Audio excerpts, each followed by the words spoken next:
નમસ્કાર વિદ્યાર્થી મિત્રો, ધોરણ 8 ચેપ્ટર નંબર 10 ભાગ 2 તરુણાવસ્થા. તો તેમાં આપણે આગળની તરફ હવે જોઈએ.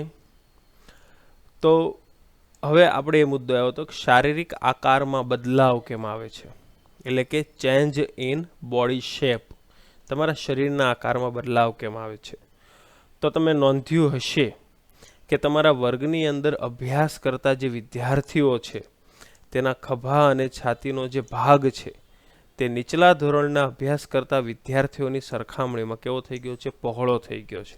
એટલે કે જ્યારે નાના ધોરણમાં હતા ત્યારથી લઈને તેઓ જ્યારે મોટા ધોરણની અંદર આવેલા છે તો ત્યારે તેઓના ખભા અને છાતીઓનો ભાગ પહોળો થઈ ગયો છે. તેનું કારણ એ છે કે તેઓ યૌવનારંભમાં પ્રવેશ કરી ચૂક્યા છે.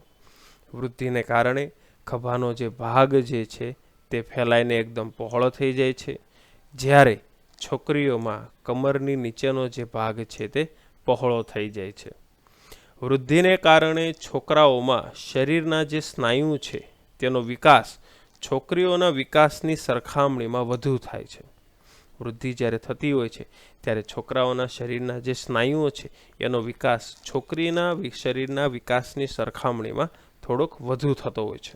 તો અર્થાત એવો કહી શકાય કે છોકરા અને છોકરીઓમાં જે બદલાવ જોવા મળે છે એ બંને બદલાવ એકબીજાથી કેવા હોય છે, અલગ હોય છે. કેવા હોય છે, અલગ. હવે આપણે આગળની તરફ આવીએ.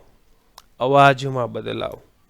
તો અવાજમાં બદલાવ કઈ રીતે આવે છે, તો ધ્યાન આપો કે શું તમે નોંધ્યું છે કે ક્યારેક ક્યારેક તમારા વર્ગમાં કેટલાક છોકરોનો અવાજ ફાટવા લાગે છે, એટલે કે અવાજ ઊંચો થઈ જાય છે.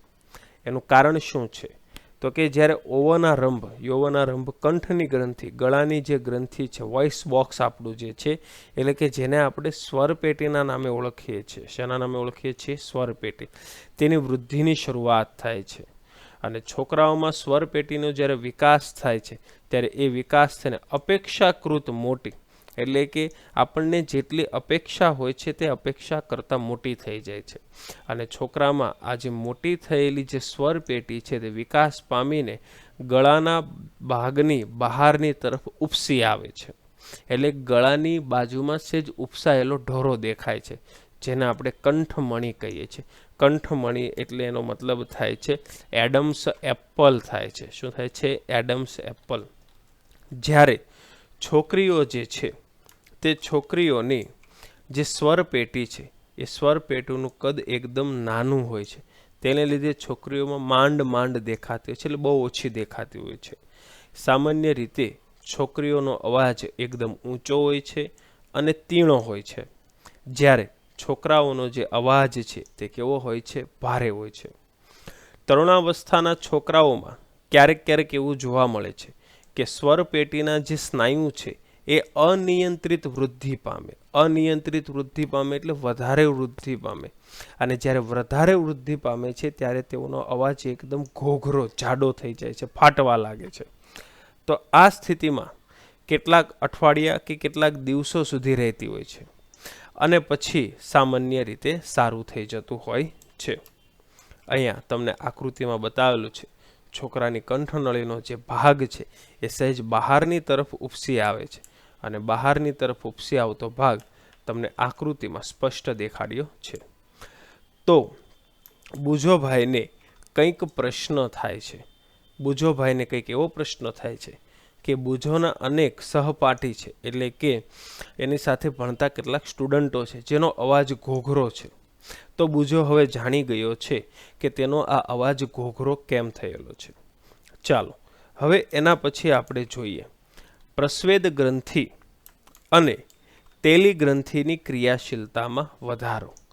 પ્રસ્વેદ એટલે પરસેવો ઉત્પન્ન કરતી ગ્રંથિ, તેલી ગ્રંથિ એટલે ચામડીમાંથી ઓઇલ નીકળે છે તે ગ્રંથિ, એની ક્રિયાશીલતામાં વધારો, એટલે કે ઓઇલ વધારે નીકળવા લાગે છે. આવું શા માટે થાય જોઈએ. તો સામાન્ય પ્રસ્વેદ ગ્રંથિ અને શરીરની જે તેલી ગ્રંથિનો સ્ત્રાવ આપણી તરુણાવસ્થાના સમયગાળામાં થતો હોય છે. આ જે ગ્રંથિઓ છે એ ગ્રંથિઓની વધારે પડતી ક્રિયાશીલતા, એટલે કે સક્રિયતાને કારણે કેટલીક વ્યક્તિના ચહેરા ઉપર ફોડલીઓ અથવા તો તમને શું દેખાવા મળે છે? ખીલ જોવા મળે છે. શું જોવા મળે છે? ખીલ.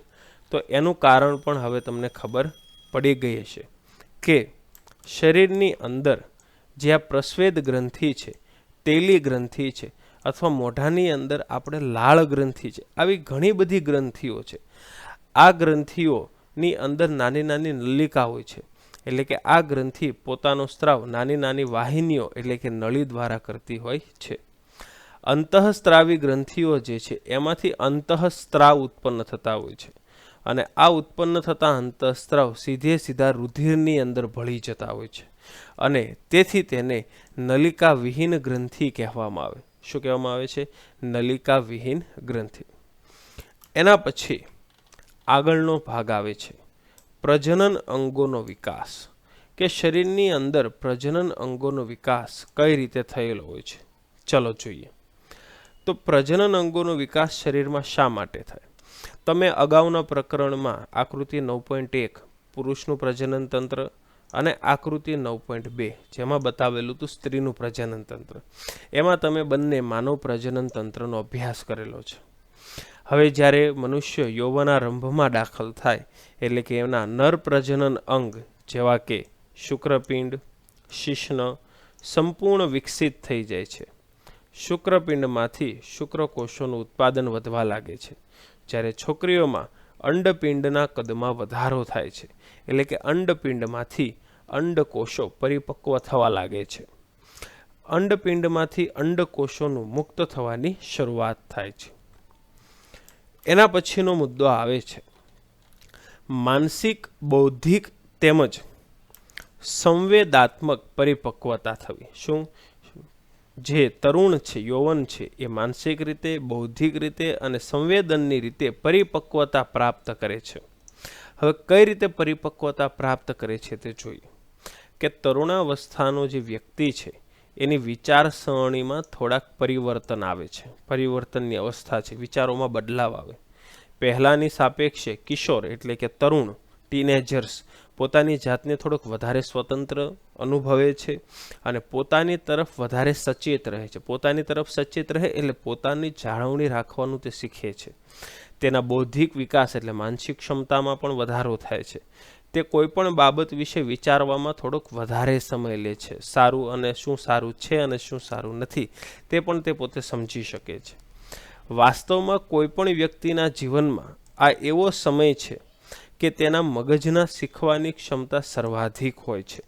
એટલે કે આ જે તરુણાવસ્થાનો સમયગાળો છે એ અવસ્થાની અંદર વ્યક્તિ સૌથી વધુ શીખવાની ક્ષમતા ધરાવતો હોય છે.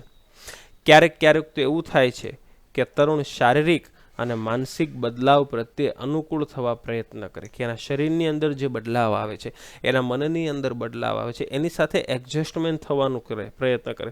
અને ઘણીવાર એવું પણ થાય છે કે પોતાની જાતને અસુરક્ષિત અનુભવે. એટલે પોતાના જે શારીરિક અને માનસિક જે વિચારો છે એમાં જે બદલાવ આવે છે તો એને એવું થાય છે કે ભાઈ આ બદલાવ સારા નથી એવું અનુભવે છે. પરંતુ જો તમે તરુણ હોવ છો તો તમારે તરુણના નાતે એવું સમજવું જોઈએ કે અસુરક્ષિત મહેસૂસ કરવાનું કોઈ કારણ જ નથી. આ તો ફક્ત શું છે, એક કુદરતી બદલાવ છે જેને કારણે તમારી શારીરિક વૃદ્ધિ થાય છે અને એ શારીરિક વૃદ્ધિનું આ એક કારણ છે. બીજું આમાં કશું નવું છે નહીં. એના પછી આપણે જોઈએ છે ગૌણ જાતીય લક્ષણ. ગૌણ જાતીય લક્ષણ એટલે શું? તો ધ્યાન આપો. તમે આગળનું પ્રકરણ 9 ભણેલા છો એની અંદર તમે જોયું કે શુક્રપિંડ અને જે અંડપિંડ છે તે કોણ છે? નર પ્રજનન અને માદા પ્રજનન તંત્ર. અને તે જન્યુ ઉત્પન્ન કરે છે. જન્યુ એટલે કોણ? જનન કોષ ઉત્પન્ન કરે છે. પુરુષોની અંદર શુક્રકોષો ઉત્પન્ન થાય અને સ્ત્રીઓની અંદર શું ઉત્પન્ન થાય છે? અંડકોષ ઉત્પન્ન થાય છે. જ્યારે યૌવનારંભ આવે છે ત્યારે છોકરીઓની અંદર સ્તનનો વિકાસ થાય છે તથા કેટલાક છોકરાઓના ચહેરા ઉપર વાળ ઉગવા લાગે છે અથવા તો દાઢી મૂછનો પણ વિકાસ થાય છે. તો આ બધા લક્ષણો છોકરાઓ અને છોકરીઓને એકબીજાથી અલગ પાડે છે. કે અમુક લક્ષણ જોઈને તમે કહી શકો કે આ છોકરો અને આ છોકરી, તો એવા લક્ષણને ગૌણ જાતીય લક્ષણ કહેવામાં આવે. શું કહેવામાં આવે છે? ગૌણ જાતીય લક્ષણ. છોકરાઓની છાતી ઉપર વાળ ઉગવા લાગે છે.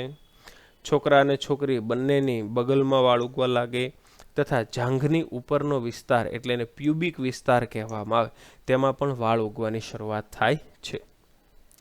તો બુઝો અને પહેલી બંને જાણવા માંગે છે કે યૌવનારંભમાં આ જે બદલાવની શરૂઆત થાય છે એ બદલાવ કરે છે કોણ?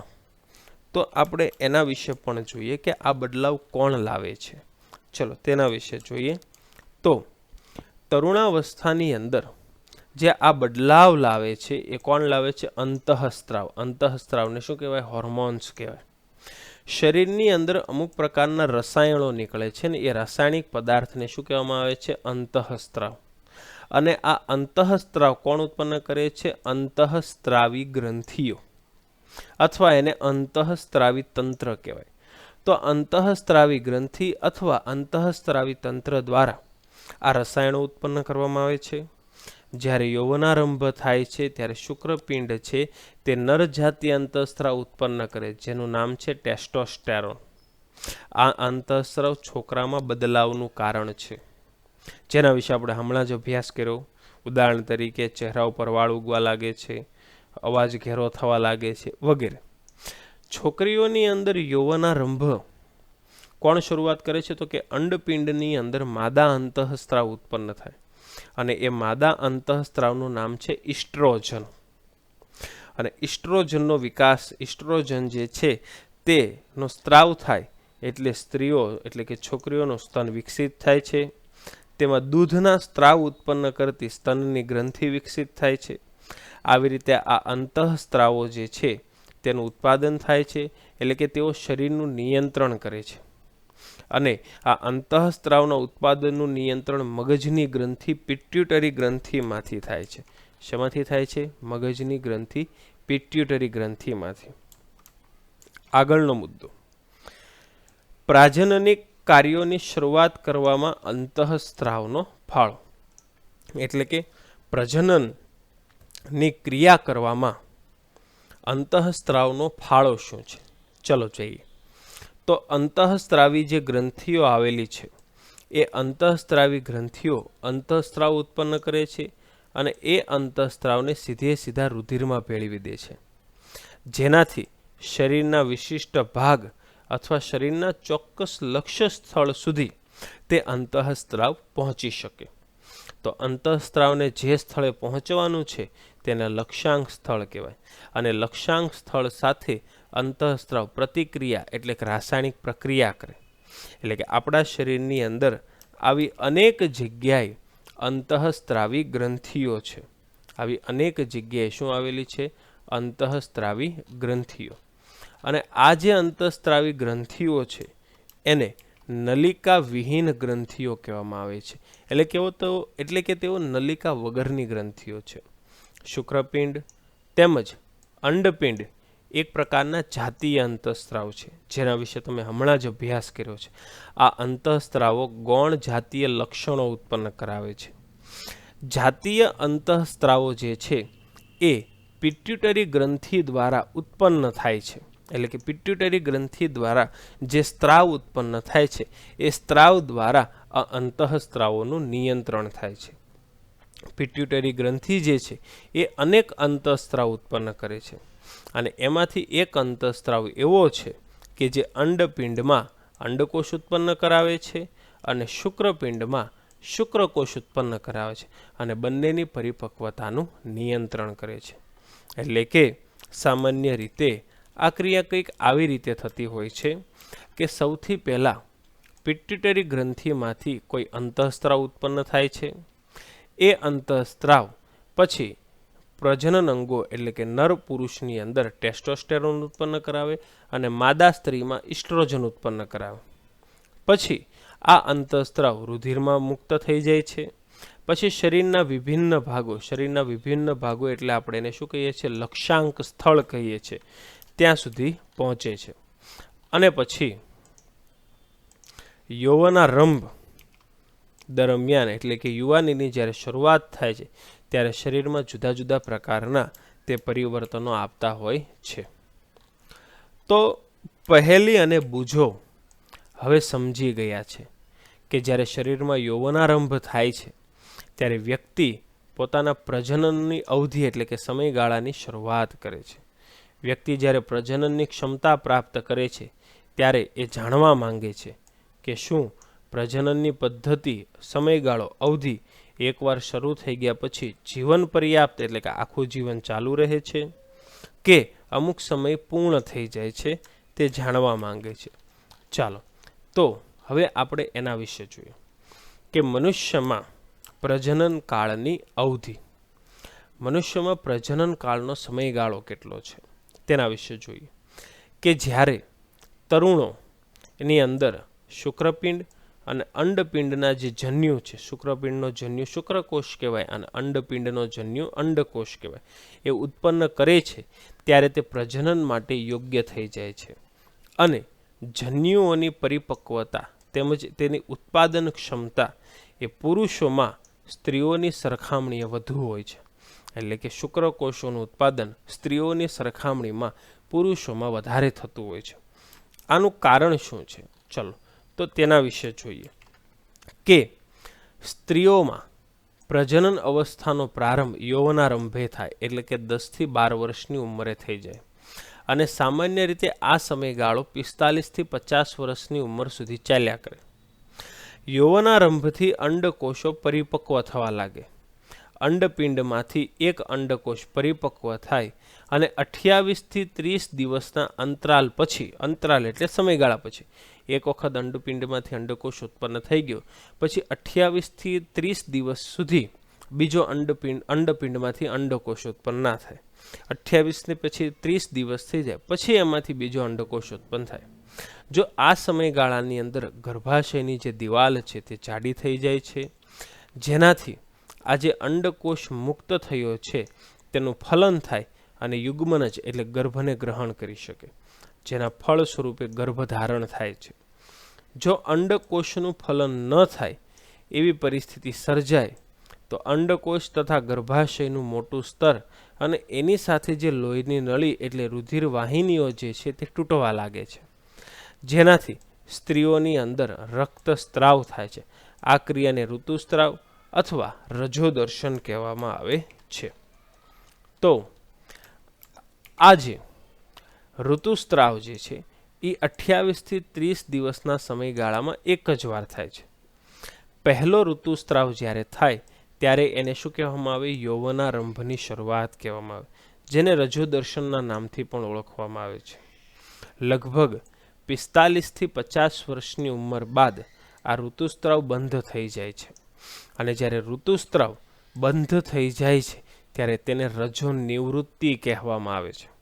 શરૂઆતના સમયગાળાની અંદર ઋતુસ્ત્રાવનું જે ચક્ર છે એ અનિયમિત હોઈ શકે, પરંતુ પછી કેટલાક સમય બાદ આ જે ઋતુસ્ત્રાવનું ચક્ર છે તે નિયંત્રિત થવા લાગે છે. તો આ પહેલી આપણને કંઈક પૂછે છે કે સ્ત્રીમાં આજે પ્રજનન કાળની અવધિ એટલે સમયગાળો રજોદર્શનથી રજો નિવૃત્તિ સુધીનો હોય છે. શું તે સાચું કહે છે? તો આપણો જવાબ શું આવશે કે હા, તે આ વાત સાચી કહે છે. ચાલો એના પછી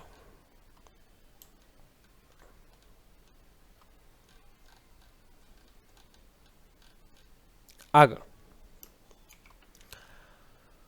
આ જે ઋતુસ્ત્રાવ ચક્રનું જે નિયંત્રણ છે એ પણ અંતઃસ્ત્રાવ દ્વારા જ થાય છે.